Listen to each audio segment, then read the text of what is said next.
position shouldn't have. You know, we have limited amounts of money and we can't take care of certain things, and that's what the buildings become. And that's not Mayor Koch's fault. That's government. That's just the way we manage things. And when Honeywell came in, and I remember Mayor Phelan presenting it, I remember questioning it, saying it sounds great, can't wait to see how it works. It was managed in a different way. Do I agree with all the things? No, but the thing is that it's, you know, wherever it is the AG's office, the IG's office, we've never got anything back. We can't walk away from, it's the lease, we signed that, just like the LDA. It's not like you can just say, no thanks, don't want to do it. You have to manage that. And that needs to be mediated in some way so that we, the taxpayers of the citizens of Quincy, are benefiting in somehow. Because the deal is done. And the protections from wherever we're waiting from are never, where is it? 2 years later, we were supposed to get that back. These are the things that absolutely frustrate me with Quincy. You know, we talk of political boondoggles. Where is it? I'd be very curious if I was sitting on your side of the table looking for it yourself. I'm sure you're looking for it too. I want to know. And it seems to be very interesting that in this campaign, it never once came up. I thought it was very interesting, never once came up. And I think residents want to know too, because it's huge. It's $32 million worth of, and because it's looked at in somehow, in essence, that we're not on the hook for it. We are absolutely on the hook for it. And we should know at least, by very minimum, what we should be able to tell from this very, very minimum. You had electricity before Honeywell came in, and you have electricity since Honeywell came in. We should be able to look at those two different things and be able to tell, is there any efficiencies? Again, and we just hired somebody that was in the city hall. They hired the person that was in charge of the Sullivan, who was in charge of the trash and recycling, to be our energy efficiency person. As far as I know, we've had no reports from that. And that's not acceptable to me. That's just, to be clear, that's just not acceptable to me, because I would be looking for those things. Do you think the current administration has been judicious in hiring? And what positions or approaches to hiring would you take that would be different? No, I don't think they have been. Okay. I think unfortunately, and I think you actually did an editorial here at the Patriot Ledger 4 years ago when Mayor Koch took office, basically hoping that they would be different administration and that they would be looking out for the best interest of all. And I found it interesting because, of course, I think you're probably all aware, I do research when I'm doing things, and when deciding to get into this race, I went back. I mean, I read it back then, but I reread it, and I thought, the Patriot Ledger pretty much has my whole campaign from 4 years ago, and taking care of all of the residents of the city of Quincy. And I think that was in regards to putting in the police chief, and that we went outside. But since then, through this administration creating its own job description and having the first ever of its kind CFO of the city, turning around and hiring Nick Pulio, who didn't meet any of the minimum qualifications, disturbed me. Nick's a nice person. He happens to be, and everybody happens to be in some way or form, a relative of somebody's, but not the best person for the job. And didn't have any of the qualifications that were set and created by the mayor himself. So it makes me question the hiring process. So this is, Dan Raimondi is the final finale that made me kind of go, enough. You've created this, and you have been emboldened by your actions, and it's not in protections of the citizens of Quincy. And it's not going to get us to where we want to be. And you can't do it. And so what we need to do, and I've been very clear about this during my campaign, is you should have job descriptions. I applaud the job description of the CFO. I do not applaud the decision of who you hire, because you should at least have those minimum qualifications. Nick Pulio had none of those qualifications. He was a budget analyst at the State House. That's not a qualification that was even listed. I didn't see that as the CFO's. It would be, if it was there someplace, I must have missed it. So that's a problem. And I think you do have to have those, and I answered this the other night, I don't remember whose question, Was it your question, Jeff? Which The one? question of how would you've been critical about this, how would you do it differently? And would you hire people from your Family campaign. family campaigns? And I think, quite honestly, that if Nick had those qualifications, you wouldn't hear me complaining about that. And if you put the job description together, and somebody from my administration or from my team, when I say my administration, I mean my campaign administration, put their resume in with that job description exactly the way it was. Let's just use that job description. And it was Nick Pulio who put that in. And he worked very hard for me on my campaign. I would sit down and explain to him why this may not be a good job fit for him. But if there was another position that may have been also described and outlined, and I thought I might suggest he resubmit his resume for that. That's realistic.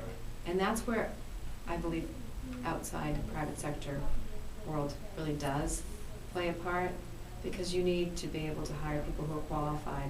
It's not to say that doesn't happen in the private sector, because it absolutely does. Absolutely does. But usually you can see more of a backward spin from that position than a forward spin. And you're not actually going to put them at a level. You're not going to see in an outside sector, you're not going to see somebody put somebody at that level, that really high level, unless it's a family-owned business, which I have seen happen. But they're not publicly owned. Once they go public, that person usually gets moved to a different position. So it's a balance. So I think we do have to actually hire people who are qualified, create the job description so that we know who we're hiring. I think that's actually, it's a really important part, which is really identifying who it is that you want to hire so that you can actually manage the person, so that you can see whether or not they're actually making the marks. And I was frustrated with not one administration, that's two administrations that I've seen happen. I don't want this to be, Anne Mahoney's only picking on Mayor Koch. I'm frustrated across the board about that, because that seems to be, I think that's something that we can change, and it's a balance that we can have. Now the challenge is, and I know this is where people will say, who's going to come work for her because it's a 2-year job, who's going to quit their job to come work for Anne Mahoney? There are tons of people. This is a really good time to be hiring people, qualified people. There's a lot of people looking for jobs all over, with all different experiences that can benefit us. The mayor and the city council have an intricate dance here in Quincy. And there is some question about advise and consent, lead or be led, very much like what's going on the federal level to some extent. What would your operational philosophy or approach be to working with the city council, and how do you see that relationship working? What's your take on it?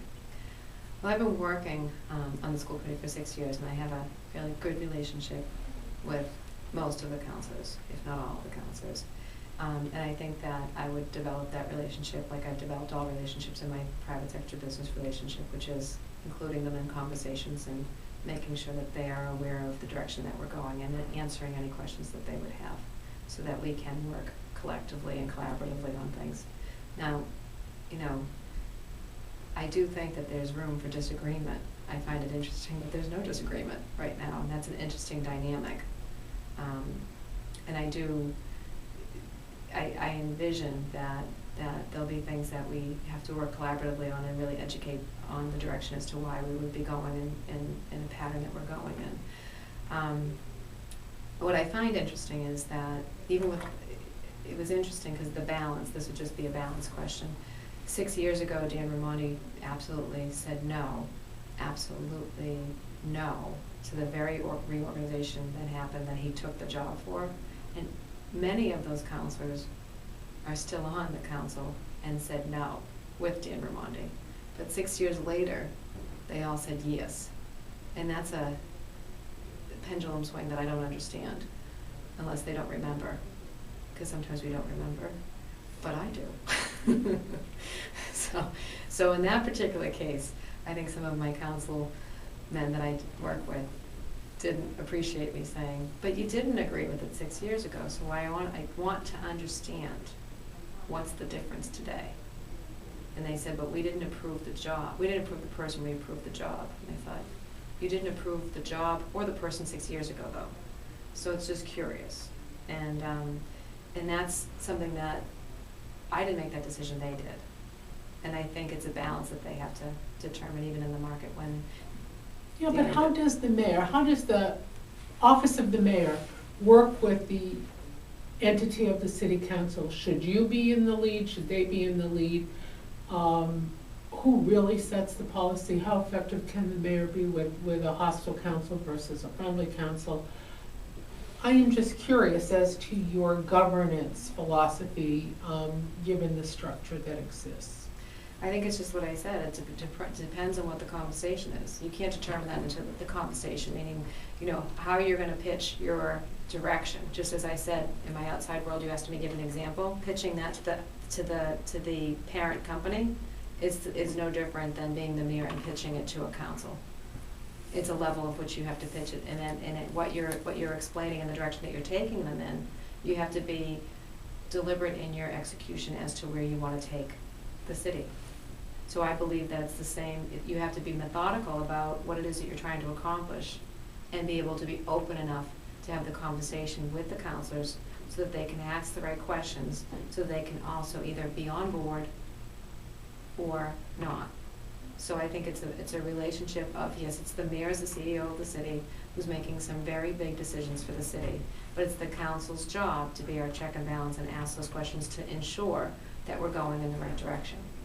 And I would be methodical about how I approach something, building out my direction and my plan, bringing in the right people to have those conversations and executing it with the council so that they can either be on board or not, but be able to at least have the conversation so that they can be part of the solution. And I think that's the key, is that not every one person is going to have the right answer, nor am I, but it's being part of the solution for the big picture. So solving a problem, it's very rare in the world that one person can do it by themselves, but recognizing that you have a problem is the first step, and then bringing the right people to be able to have the right conversations about the resolution of that is the next step. And then, believe it or not, questions actually enhance the solution, is in my experience. So hostile is an interesting word, because are you hostile because you're questioning it? And can your hostility actually go into improving it even more? Or is it just that you personality? And there's two different types of hostile. And I think personality-wise, you can tell immediately if it's not about the solution, it's just about personality. And I have a different opinion of how to approach that. I don't get into personalities. Not everybody's going to like everybody's personalities, but actually we're adults and we have to work towards the solution, because that's how you get hired. That's what you get hired for. And I have thick skin. I just don't look like I do. Which is a plus, as we all know.